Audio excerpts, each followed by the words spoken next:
kā vislabāk ir uzsākt velo sezonu, tas viennozīmīgi būs pārliecinoties, vai tavs velo sezonai ir gatavs un vai tas ir droši braukšanai. Mani sauc Gatis, un šodien mēs noskaidrosim, kā mājas apstākļos uztaisīt velo diagnostiku, lai saprastu, vai ričuks ir gatavs tam, lai laiktu iekšā jaunajā sezonā. Mēs šodien pievērsīsim uzmanību 5, manuprāt, tādām svarīgākajām lietām, lai noskaidrotu to, vai šis ričuks, kurš ir gulējis ziemas miegā, ir gatavs mīties pretī pavasari. Un lietas, kuras mēs šodien pārbaudīsim, ir riepas, abi rati, bremzītes, ātrumiņi un šī te piedziņas sistēma, ko mēs angliski saucam par drivetrain. Tad mēs sāksim ar to, ka šo te mēs piesprādīsim šeit un paņemsim cimdiņus. Cimdiņus mums vajag, lai ķeroties klāt pie tādām eļainākām, neforšākām lietām, lai rokas ir tīras.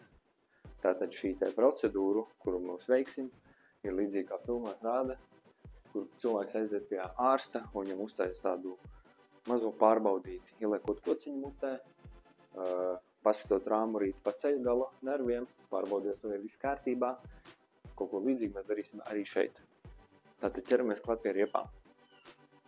Vizuāli uzmetot aci, ja mēs neredzam, ka ir izveidojusies pankūciņa, tas nozīmē to, ka riepa nav plakana pie zemes, tad tas ir forši, riepā gaiss ir, viņš noteikti ir mazāks, ja riepas paliek mīkstāks un gaiss pazūd no tām, tas ir normāli, tādos ilgākos laika posmos, bet ja tas tādā īsā laika sprīdī un tev ir atkal tukša riepa, tas nozīmē to, ka tur ir caurumiņš. Paskatāmies, vai riepās nav kādas plaisas, kaut kādi bojājumi, kaut kādi sveši objekti, ķermeņi iedūrušies tajās. Skatāmies to visu. Ja nav pumps pieejams, ejam uz veloservisu, ejam uz benzīntanku un pumpējam tās tur un skatāmies, kas notiek. Ja ir tukšais un pumpēšana īsti nepalīdz, tad tu zini, velomeistars tev gaida. Tātad numur 2 pārbaudīsimies ratus. Tātad uz ratiem arī uzreiz, kā mēs ķersimies klāt, paskatīsimies, vai šis te excentrs, quick release, pievilcis cieši klāt, vai tur nav nekādu problēmu. Ja tā nav excentra, tev ir parastās šīs te uzgriežņu skrūves, izmanto atslēdziņu, ja tāda ir. Ja nav, tad vērsies, tu jau zini, kur. Nākošais varam uzmest aci, paskatīties, cik riepā abās pusēs ir liela šī te atstarpe līdz dakšai. Ja tur kaut kas nav tā kā vajadzētu, nav smuki, nav forši, tas nozīmē to, ka riepa nav īsti savā vietā, vai arī tā ir jāsaspieķo.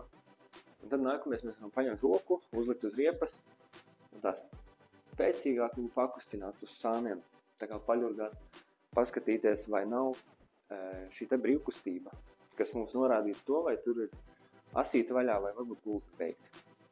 Nākošais, ko mēs varam izdarīt, pacelt ričuku gaisā un iegriezt riepu, paklausīties, vai nav kaut kādas liekas skaņas, nav kaut kādas brakšķēšanas, krakšķēšanas, čīkstēšanas, vai arī astotnieks nav, kas mestu riepu. Šī gadījumā viss ir kārtībā, izņemot to, ka nedaudz bremzīte ir piespiedusies pret šo te disku, kas ratam liek apstāties nedaudz ātrāk. Kā jau teicu, nākošais mums ir bremzītes, numur 3. Bremzītes zinām, kā pārbaudīt. Paņemam, uzspiežam pa bremzītēm, paskatāmies, vai viss bremzē, vai viss notiek.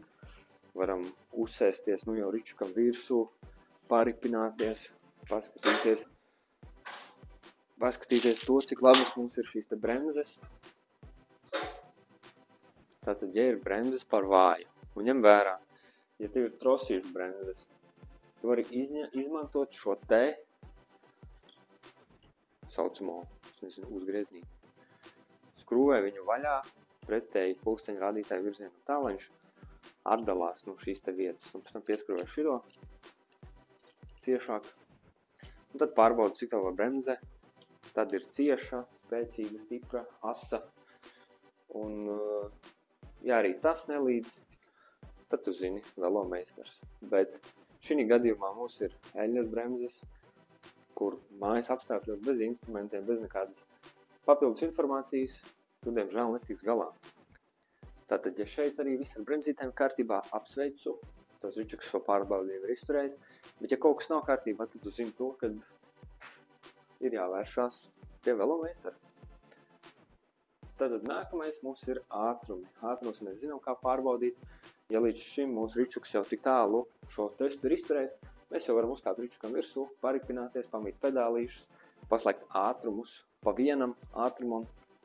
Mēs slēdzam visus uzreiz, paslēgam pa vienam, paklausamies, kā skan, kā slēdzās, paskatāmies to visu. Bet, ja ir kaut kāds ķibelis, kaut kāds nepatīkams skaņas vai kaut kas nav ritīgi vai neslēdzās, kā gribētos, ir kāds brakšs, trakšs vai izslīd pedāļi, tu zini, kur vērsties. Uguns iela 4 tukums. Bet, ja tev viss ir kārtībā, apsveicu, ričuks šo testiņu arī ir izturējis un izpildījis kārtīgi. Mums ir palicis šis 5. pārbaudīšanas veids, 5. punkts. Šīs piedziņas sistēma, ko angliski mēs saucam par drivetrain. Tātad uzmetam aci šiem te zobratiem, gan priekšējiem, gan aizmugurējiem, vai tie nav izēdušies kā haizivs zobi, jeb tādi C veida ieliekumi, kā C burtiņi. Un, ja ir šāda te problēma, vai ir kaut problēma ar ķēdi, brakšķ, krakšķ, izslīd un tā tālāk, vēršamies mēs uz to foršo veloservisu Gotthard B-Bikes tukumā. Ja šāda problēma nav, apsveicu, tavs ričuks arī šo pārbaudi ir izturējis. Tātad, ja tavs velo ir izturējis visu šīs te 5 pārbaudes, kuras mēs tikko veicām, apsveicu, viņš ir gatavs braukšanai. Bet pirms mēs lecam ričukam virsū un minamies, mums ir jāparūpējas par mūsu velo ķēdi. Un tas ir, mums vajadzētu notīrīt nost šo te netīro eļu, šīs smiltiņas, šos akmeņus, paņemot lupatiņu un minot šos pedāļus atmuguriski. Mēs varam to viegli izdarīt. Ja ir kaut kāds šis tilspirsts, varam izmantot to, lai tas noēstu nost. Šīs smērītes, ja ir speciāli ķēdē paredzēts, šis te aerosols ķēžu tīrītājs arī ļoti labi. Tāpēc arī brake cleaner var izmantot, kas arī ļoti labi strādā. Un izmantojam normālu pilināmo ķēžu eļu. Neizmantojam kaut kādas samagonkas, kaut kādas smēres, kaut kādas degvielas.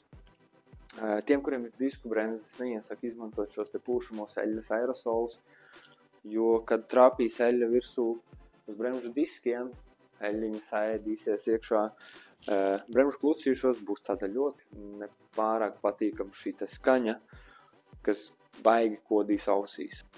Tad esam veikuši šo te velo apskati mājas apstākļos, paši novērtējam, viņš ir nokārtojis testu, nav nokārtojis. Bet ja ir kaut kas tāds, kas ričuku neapmierina, stumjam uz velo servisu pie saviem tuvākajiem šiem te velo meistariem, it sevišķi tagad, šodien, lai nav pēc tam šajās te rindās jāstāv. Tad, kad ārā spīdēs saulīte, šodien es gribēšu mīties, šodien visi gribēs mīties.